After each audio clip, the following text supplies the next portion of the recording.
Hi everyone, आज मैं आपके साथ में शेयर करने वाली हूँ तीखे चटपटे आम के अचार की रेसिपी को। तो चलिए आज की ये मज़ेदार रेसिपी शुरू की जाए बनाना। आम का अचार बनाने के लिए हमने 1 केजी कटा हुआ कच्चा आम लिया है। अचार बनाने के लिए आप पके आम या फिर अधपके आम का इस्तेमाल बिल्कुल मत करिएगा, कच्चे आम का ही अचार बनाइएगा। इससे अचार बहुत ही अच्छे से बन के तैयार होता है और टिकाऊ भी होता है। आम को काटने के बाद हमने इसे 5 से 6 बार साफ पानी से अच्छे से वॉश कर लिया था। अब हम इसे रखेंगे धूप में सूखने के लिए।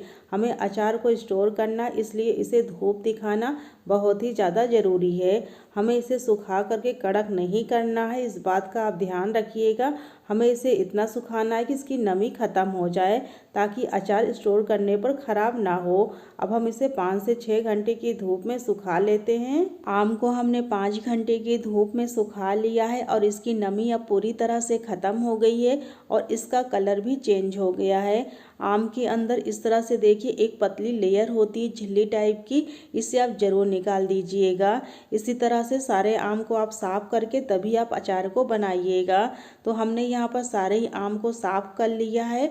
अब हम अचार को बनाना शुरू करेंगे। अचार को बनाने के लिए हमें कुछ मसालों की आवश्यकता पड़ेगी। तो उसके लिए हमने 50 ग्राम खड़ा धनिया लिया है। इसे हम धीमी आंच में चलाते हुए भून लेंगे। हमें इसे तेज आंच में नहीं भूनना है, नहीं तो ये जल जाएगा। धीमी आंच में ही भूनेंगे। इससे धनिया बहुत ही अच्छे से भून के तैयार होगी और इसमें से अच्छी सी खुशबू भी आएगी। धनिया रोस्ट हो चुकी है, तो अब हम इसी कढ़ाई में सौंफ, जीरा और साथ ही में मेथी और पीली सरसों को भी डाल करके रोस्ट कर लेंगे।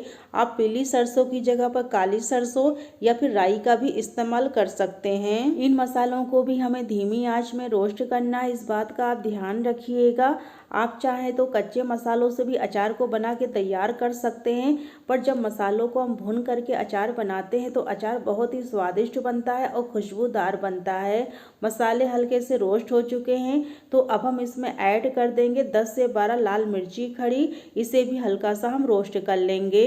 तो यहाँ पर मिर्ची और बाकी के मसाले बहुत ही अच्छे से रोस्ट हो गए हैं। इसे हम एक प्लेट में ट्रांसफ़र करके ठंडा कर लेंगे। और ये मसाले अब पूरी तरह से ठंडे हो चुके हैं, तो अब हम ये मिक्सी ग्राइंडिंग जार लेंगे और इसमें हम खड़े मसालों को ट्रांसफ़र करके इसे हम पीस करके तैयार कर लेंगे।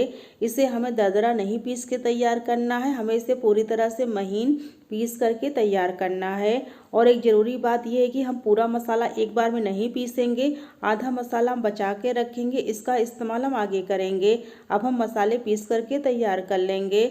और ये लीजिए, हमने सारे ही मसाले को पीस करके तैयार कर लिया है। अब हम अचार बनाना शुरू करेंगे। अचार को बनाने के लिए हमने जो मसाले पीस के रखे हुए थे, सबसे पहले हम उसे ऐड करेंगे। मसाला हम पूरा डाल देंगे एक बार में, क्योंकि हमने उतना ही मसाला पीस के तैयार किया था जितनी हमें अचार में आवश्यकता थी। 3 बड़े चम्मच हल्दी पाउडर ऐड करेंगे और अब हम इसमें ऐड करेंगे 100 ग्राम नमक। नमक की मात्रा को थोड़ा हम ज़्यादा ही रखेंगे अचार में, क्योंकि अचार में नमक तेज ही अच्छा लगता है। और साथ ही में अब हम इसमें ऐड करेंगे 2 बड़े चम्मच दरदरी कुटी हुई मिर्ची, अचार को तीखा करने के लिए। 3 बड़े चम्मच हम इसमें गरम मसाला ऐड करेंगे और 2 बड़े चम्मच हम इसमें मंगरेल ऐड करेंगे। इसे कलौंजी भी बोलते हैं। इससे अचार का टेक्सचर और टेस्ट दोनों ही बहुत ही अच्छा आता है।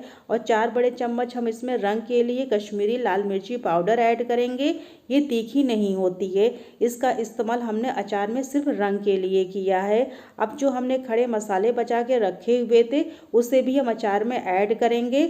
और इसी के साथ ही अब इसमें जाएगा अचार को बनाने के लिए सबसे ज़रूरी चीज़ सरसों का तेल। आवश्यकता अनुसार हम इसमें सरसों का तेल डाल करके मसालों को अच्छे से अचार के साथ में मिला लेंगे। हम एक बार में ही पूरा सरसों का तेल नहीं डालेंगे, इस बात का आप ध्यान रखिएगा। आवश्यकता अनुसार इसमें हम डालते जाएंगे और मसालों को हम मिलाते जाएंगे। और एक ज़रूरी बात यह है कि हमने अचार को बनाने के लिए कच्चे तेल का इस्तेमाल किया है। यदि आपको अचार में कच्चे तेल का फ्लेवर नहीं पसंद है, तो आप तेल को गर्म करके उसे आप पूरी तरह से ठंडा करके फिर आप उसे अचार बनाने के लिए इस्तेमाल कर सकते हैं। पर गरम तेल में अचार को मत बनाइएगा, नहीं तो अचार आपका ख़राब हो जाएगा, अचार की लाइफ कम हो जाएगी। और ये लीजिए, हमने सारे मसालों को अचार के साथ में अच्छे से मिला लिया है। अब ये अचार बन के तैयार हो चुका है। अचार को स्टोर करने के लिए हम एक चीनी मिट्टी के जार का इस्तेमाल करेंगे।